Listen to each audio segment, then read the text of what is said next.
सुनो सुनो सुनो सुनो सब गाँव वालों सुनो सुनो। शाक्य मुनि बुद्ध अपने गांव में बना रहे हैं।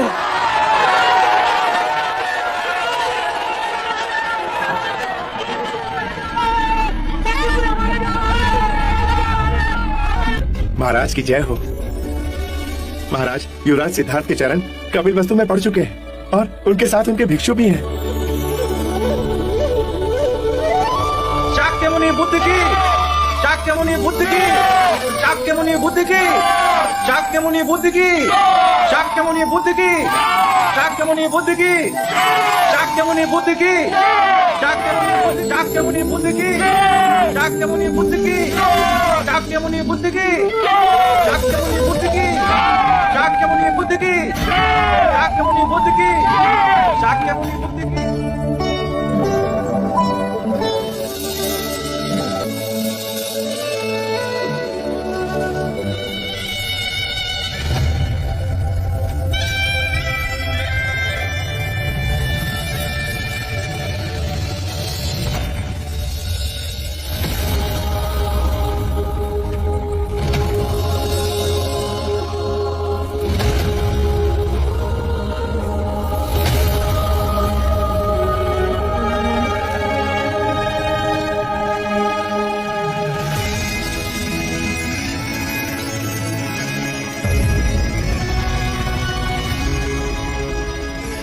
सिद्धार्थ,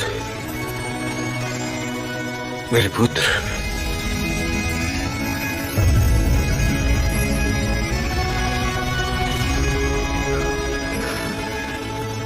कैसा हो मेरे पुत्र? प्रणाम पिताश्री। राजमहल की ओर प्रस्थान करें? हाँ हाँ, चलना शीघ्र। चलो पुत्र। मैं रथ में नहीं बैठूंगा, मैं अपने भिक्षुओं के साथ पैदल ही आऊंगा।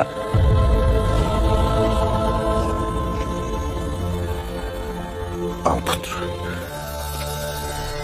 कपिल वस्तु आने के पश्चात हमें लगा कि तुम सर्वप्रथम महल में आओगे, हमसे मिलोगे। तुम्हारी मां ने उत्साह में न जाने कितने व्यंजन बनाए तुम्हारे लिए, परंतु जो हमने देखा उसकी कल्पना नहीं थी कि कपिल वस्तु का युवराज एक दरिद्री के झोपड़े में भिक्षा मांगते हुए हमें दिखाई दे। पिताजी, अब मैं युवराज नहीं, भिक्षु, और अब मैं अकेला भी नहीं। मेरे साथ मेरे भिक्षुओं का समुदाय भी आया है और मुझे भी हर भिक्षु की तरह अपने लिए भिक्षा मांगनी पड़ती है। परंतु शाक्य कुल की ये रीत नहीं। शाक्य कुल की रीत ना हो, पर यह भिक्षुओं की रीत सदैव ही रही है। भिक्षा मांगना एक आध्यात्मिक अभ्यास है जो हमारे समुदाय को नम्रता और संभाव देता है। भिक्षु धनी और निर्धन के पक्षपात से ऊपर है। मेरे मार्ग में सभी समान है, चाहे वो दीन हो या धनी, क्योंकि उन सभी में परम सत्य का द्वार खोलने का सामर्थ्य है, जिससे उनका ज्ञानोदय हो, उन्हें मुक्ति मिले।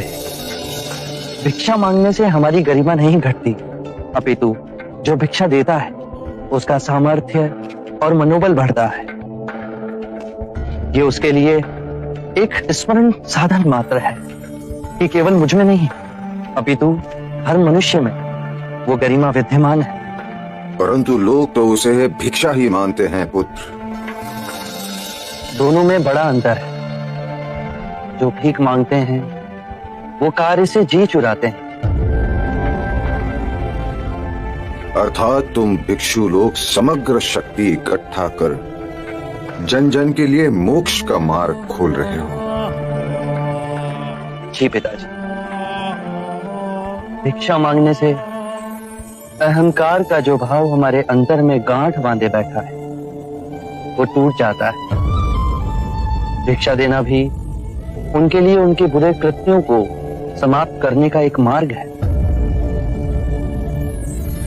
भले इसने तेरे क्षत्रिय कुल में जन्म लिया हो, पर रूप सन्यासी का लेकर आया है। बालक के शरीर पर महापुरुष गौतम की तरह 32 लक्षण है। पिताश्री, मैं इस क्षण आपके समक्ष खड़ा हूं। आप बीती बातों में कहां खो गए? असित मुनि के भविष्यवाणी का स्मरण हो गया। काल चक्र को भेद असित मुनि ने जो भविष्यवाणी देखी, वो देखने में मैं असमर्थ था, या मैं जानबूझ के देखना नहीं चाहता था, परंतु यह अद्भुत घटना होकर ही रही। तुम सिद्धार्थ से पुत्र बन गए।